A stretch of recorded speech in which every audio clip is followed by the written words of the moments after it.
नमस्कार विद्यार्थियों, मैं डॉक्टर सुमन सिंह, सहचार्य लोक प्रशासन, राजकीय महाविद्यालय पाटन, आप सभी का अपने इस YouTube चैनल पर स्वागत करती हूँ।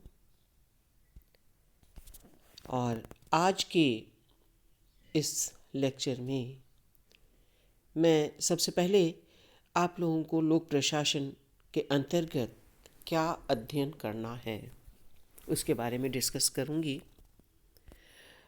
तो ये लोक प्रशासन का जो पेपर है, सब्जेक्ट है आपका, इसमें 2 प्रश्न पत्र हैं, प्रथम प्रश्न पत्र और द्वितीय प्रश्न पत्र। और ये दोनों ही जो प्रश्न पत्र हैं ये 100 अंक के होते हैं। 10 क्वेश्चन तो लघुतरात्मक होते हैं, जो कि प्रत्येक प्रश्न 4 अंक का होता है। अर्थात जब 10 क्वेश्चन हैं और प्रत्येक 4 अंक का, तो इस तरह से 40 अंकों का तो यह लघुतरात्मक प्रश्न आता है आपकी परीक्षा में।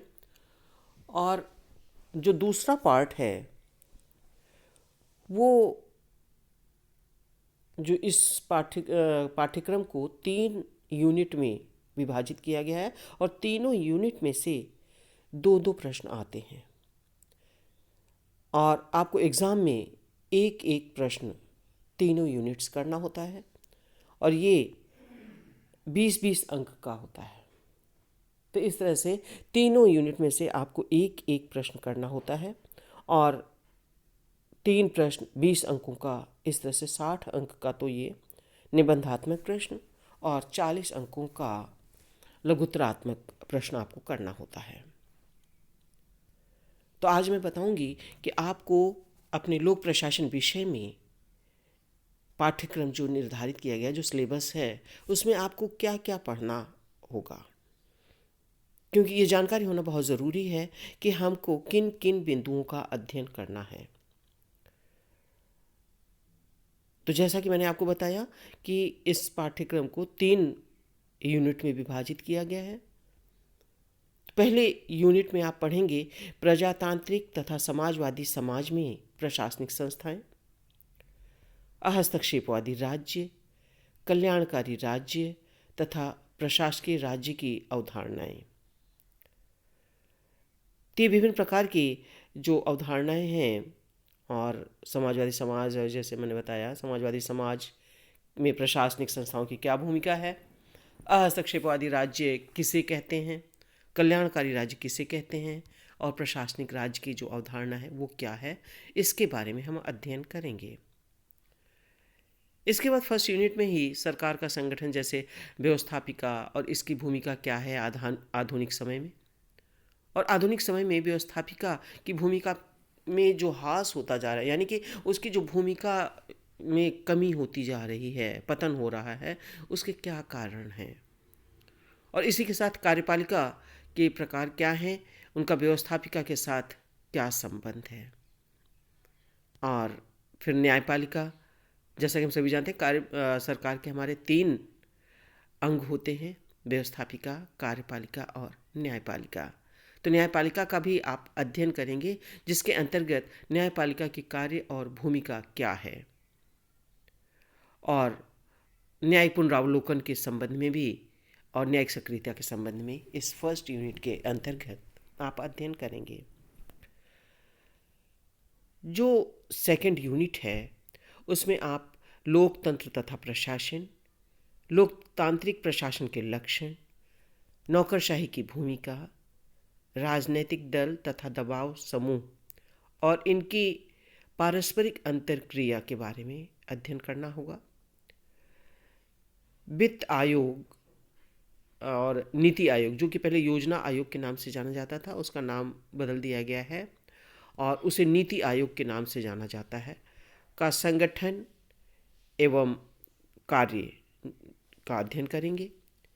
निर्वाचन आयोग तथा भारत में निर्वाचन प्रशासन किस प्रकार से संचालित होता है, उसके बारे में भी हम सेकंड यूनिट के अंतर्गत अध्ययन करेंगे।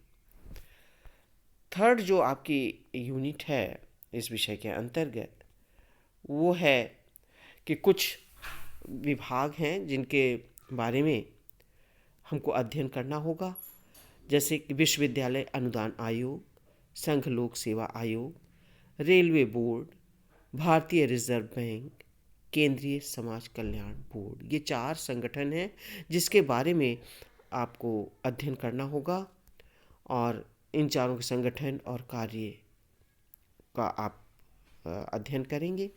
तो इस तरह से देखा कि विस्तृत रूप से जो हमारे संगठन है वो निर्धारित किया गया है और इसका विस्तृत अध्ययन हम बिंदुवार आगे के लेक्चर में निरंतर रूप से अपलोड करते रहेंगे। और अगर बुक की बात करें तो आप सभी इन दोनों ही पेपरों के लिए, दोनों ही प्रश्न पत्र के लिए BL फड़िया की बुक ले सकते हैं। जैसे कि पेपर का नाम है, इसमें प्रशासनिक संस्थाएं फर्स्ट पेपर का नाम है और प्रशासनिक संस्थाएं BL फड़िया की है, उसको आप ले सकते हैं। तो चलिए अब हम दूसरे प्रश्न पत्र पर आते हैं। दूसरे प्रश्न पत्र का जो नाम है वो है राज्य प्रशासन। तो राज्य प्रशासन के लिए भी आप BL फड़िया साहब की बुक ले सकते हैं। वो आगे आपके कंपटीशन पर्पस से और आपके जो टॉपिक्स हैं सारे कवर कर रहे हैं। उसके अलावा भी अगर आपको हिंदी की कोई और बुक मिल जाती है तो आप ले सकते हैं।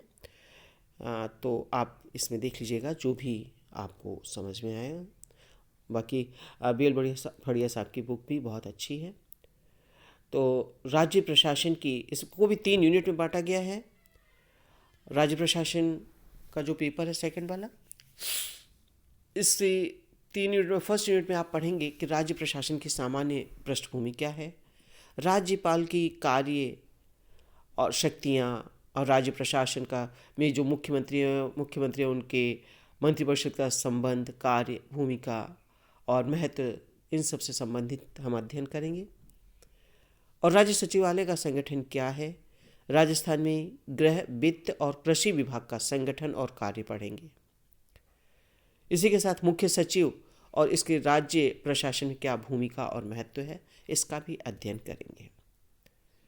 इसके बाद सेकंड यूनिट है जिसमें कि 4 संगठन हैं जिनका कि कार्य, संगठन और कार्य हम लोग पढ़ेंगे।